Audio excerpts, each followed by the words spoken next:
A big hello to my YouTube family. Welcome to Diva Classes. This is Divya Vadvani, your English teacher. Today we'll be solving the part 2 of competency based practice questions of English language for class 12 ISC, and this is equally important for class 11 ISC as well. Okay, so starting with, we already did the part of transformation. Now today we'll be doing the part of phrasal verbs, जिसमें the statements that are given, क्योंकि अब जो questions आपके exam में आएंगे, it will be like replace the incorrect underlined words to make the sentence meaningful and grammatically correct. मतलब अभी तक आपको एक रॉन्ग स्टेटमेंट दिया हुआ था जैसे कि ये, and you have to correct the statement जिसमें अंडरलाइन वर्ड है, that will be considered as a complete phrase. तो इसको आपको सही करना है. सबसे पहले लिखा हुआ है the soldiers fought out when attacked by the enemies. तो it will be considered as the soldiers fought back. Okay, या फिर फॉट ऑन. फॉट बैक या फॉट ऑन का मतलब होता है काउंटर अटैक. हम वापस से अटैक कर रहे हैं कि हमने उनको जवाब दिया, तो that is fought back. Next is we should have the courage to fight for our rights. किसके लिए फाइट कर रहे हैं हम लोग? अपने राइट्स के लिए. तो it will be considered as for. यहाँ पर इसका meaning is that is determined to achieve. ठीक है, जैसे I am telling you the meanings, I am not writing it here. तो you can write it. Fought back मतलब होता है जब आप काउंटर अटैक कर रहे हो, एंड उसके बाद काउंटर अटैक यहाँ पे कर रहे हो. और दूसरा वाला is fight for, means determined to achieve, कि आपको कुछ अचीव करना है, उसके लिए you are fighting. Next is the tickets for the new Avenger movie वो sold away within a few hours, so it will be sold out. As you all know, जब भी हम लोग कोई भी सामान खरीद रहे होते हैं तो चीज़ें खत्म हो जाती हैं, मीन सोल्ड आउट हो जाती हैं. स्टॉक जो है वो सोल्ड आउट हो गया है. The chef was eager to sell dash the last of the cake, just to sell off. It will be sell off, मतलब कोई भी चीज़ को जो है बहुत स्पीडली ख़त्म करना, सो दैट हम उसको डिस्पोज ऑफ कर सकें. ठीक है, तो the purpose is to dispose. तो यहाँ पर next one is the third one says that is the 57 part, क्योंकि क्वेश्चन जो है वो लाइन से दिए हुए हैं फंक्शनल ग्रामर के, even from the starting. The grand mother promised to bring about the children well. तो it will be written as bring up. Bring up मतलब होता है किसी की परवरिश करना. ठीक है, टू लुक आफ्टर समवन, तो that is bring up. The new principal said he would bring dash many changes, so it will be written as bring about. Bring about या bring in many changes, कोई नई चीज को introduce करना, और to make something happen is known as bring about या bring in. ठीक है, then next is although she faced a tragedy, we are sure she will get off it soon. तो it will be written as get over. ये आपके answer key से ही लिखा गया है. Okay, that is given at the end of the pages. तो although she faced a tragedy, we are sure she will get over it soon, कि हम लोग उससे जो मतलब वो जो है उससे जल्दी रिकवर हो जाएगी. Next is at the end of the year we all want to get dash from the hustle bustle of the life. तो it will be get away. Get away means to escape, किसी चीज से भागना, escape होना. Next, be sure to put dash your life jacket before you get on board. तो it will be put on. Put on your life jacket मतलब होता है किसी चीज को अपनी बॉडी पर प्लेस करना, पहनना. She refuse to put dash with their antics any more. तो it will be written as to put up. Put up means to accept something. Okay, she refused to put up with their antiques anymore, any sort of strange behavior को accept करना वो कह रही थी कि I will not do. Then next is 60. She was let away with a warning as her actions were not deliberate. Means obviously these were intentional. So she was let away. She was let off. Let off मतलब होगा यहाँ पर giving a light punishment. ठीक है, हम हल्के में warning दे करके हम छोड़ दे रहे हैं क्योंकि हमें पता है कि उसने वो चीज़ जानबूझ के नहीं की है. The rain did not let dash so that they were forced to cancel the plan. So it will be let up. The rain is letting up means it is becoming less intense and not letting up मतलब कि वो कम नहीं हो रही है, बारिश जो है वो कम नहीं हो रही है. Then when he got his birthday cake, he blew off all the candles. So it will be written as blew out. Blue out करना मतलब किसी चीज को एक्सटिंग्विश करना, बुझा देना. ठीक है. And next is they had to take shelter for the night till the storm blew over. Blew over means जो स्टॉर्म है, वो जो तूफान आया है वो सेटल डाउन नहीं हो गया तब तक. Then next one, she always brought dash the best in her students. So it will be written as brought out. Brought out dash means to bring out, to nurture, to give out, to produce, to expose, इसमें आएगा.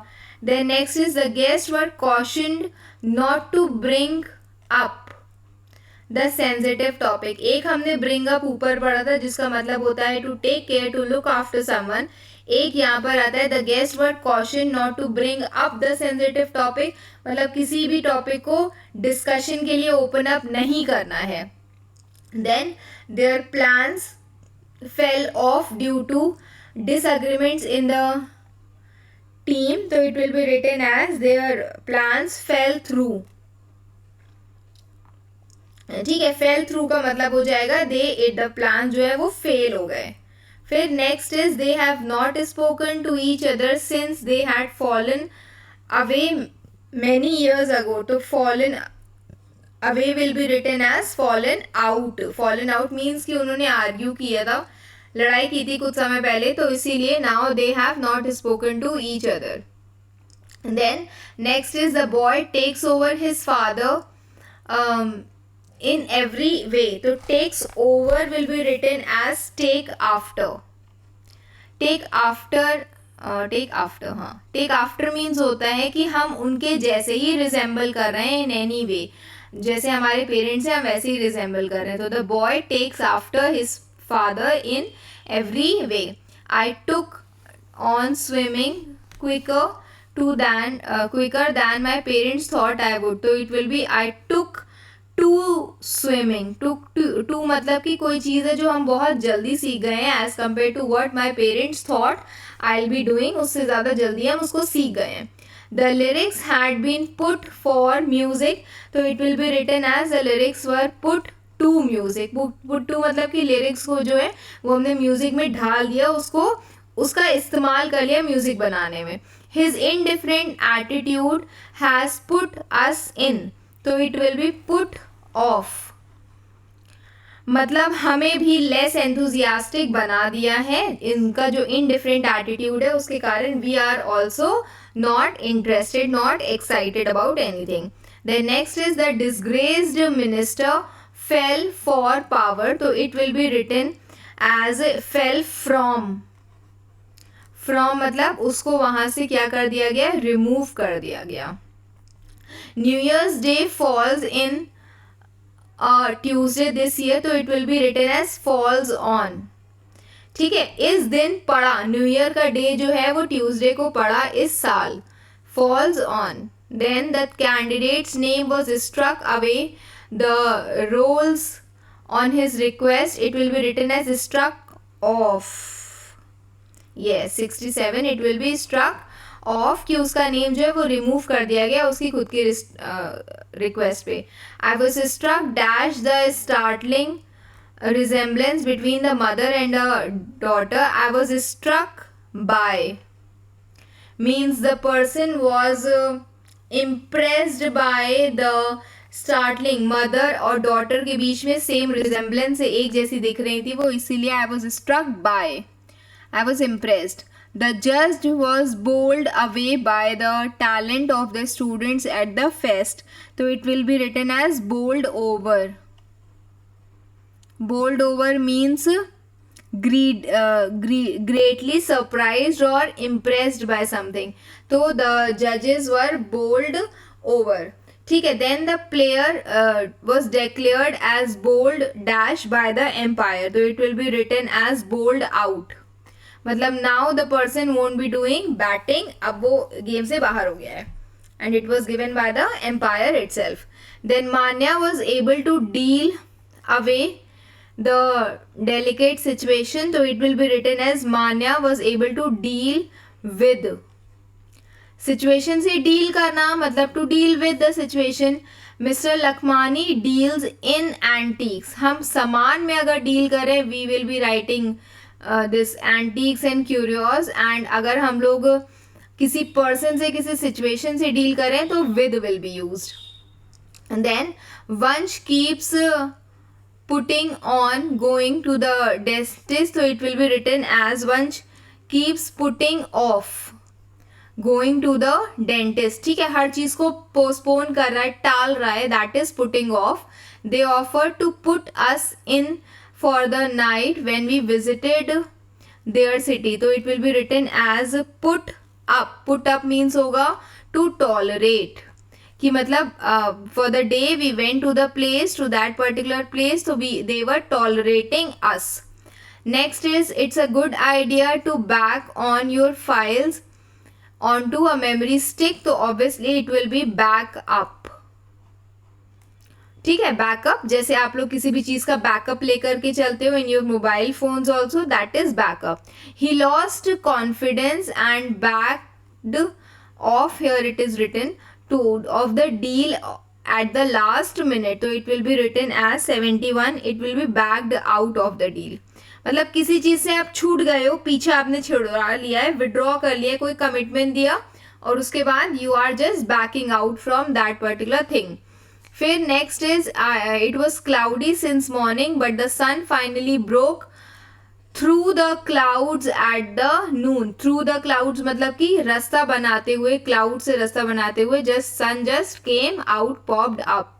The burglars broke the store after midnight. तो it will be broke into. कभी भी चुपके से, चोरी चुपके कहीं से भी घुसना, illegally to enter to a place is known as broke into. ठीक है. You need to remember a few things. And how you can remember these things, you can only do it by way कि चलो ठीक है हमने 4 phrasal verbs आज पढ़े जो मुझे समझ में आए. अगर वो इसी वीडियो से आपने 4 फ्रेजल वर्ब्स पढ़े हैं जो आपको समझ में आए हैं, fit it into your mind, speak it with your friends. Why did you broke into my house yesterday?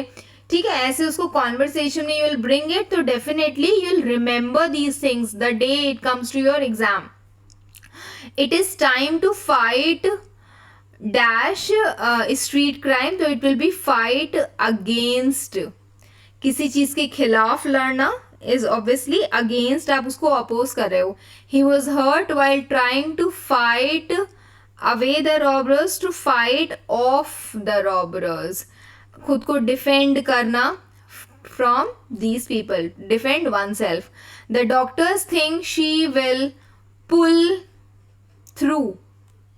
Pull through means she will recover. Okay. ये थोड़ा सा आप डबा सा है but you need to remember.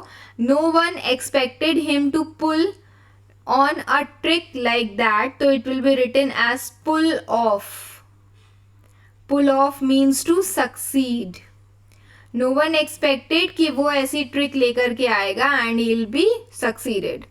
The coach called dash the training session due to heavy rain. तो it will be called off. किसी चीज को खत्म कर देना, पोस्टपोन कर देना, वो पर्टिकुलर क्लास को कैंसिल कर देना. We decided to call dash our aunt who lived in a nearby city. Called on, called in. ठीक है. ऑन या अप होगा इसमें. मतलब we had any sort of contact. जो हमारी आंट रहती थी नियर बाय में, उनसे we wanted to have a contact. Then last point is, while looking through the old album, I came to dash a funny picture of mine. So it will be written as came across. मुझे कोई चीज़ इत्तेफाक से मिल गई है, that is find, I have found it by chance. ठीक है. The next one is the food in this restaurant is so good that we will surely come back for more. So obviously come back means to return to a place to eat. जैसे कि इसमें दिया हुआ है, actual में नहीं. ठीक है, तो that's all for today. I hope you all have understood something, would have gone to your brain कि हाँ ये जो क्वेश्चन है वो ऐसे करने. Rest will be doing soon. ये इसके बाद आते हैं ये सारे phrasal verbs, sorry forms of tenses. So this we will be doing soon. Till then, keep preparing. Best wishes. Thank you.